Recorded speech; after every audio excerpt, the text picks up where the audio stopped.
మా friend dairy farm లో పాము కాటేయడం వల్ల ఆవు చనిపోవడం జరిగింది. ఇది చూడండి ఎంత క్లియర్ గా కనిపిస్తుందో పాము కాటేయడం. ఈ డైరీ లాస్ వచ్చింది అని ఆలోచించడం కన్నా మన డైరీలో ఆవు చనిపోవడమే పెద్ద బాధాకరమైన విషయం. చిన్నగున్నప్పటి నుండి ఎంతో ప్రేమగా పెంచుకున్నావు, ఇలా పాము కాటుకు చనిపోవడం జరిగింది. చిన్ని చిన్ని పాదాలు రా అడుగులు ఏమాయరా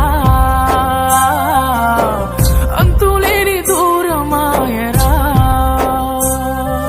ఈ జన్మల పాపం చేశానేమో నాకే శోకం మిగిలిందేమో కొరటులేద తల్లిని కులాల పోసినా చందమామ చూపి నీకు జోల పాడినా మళ్ళీ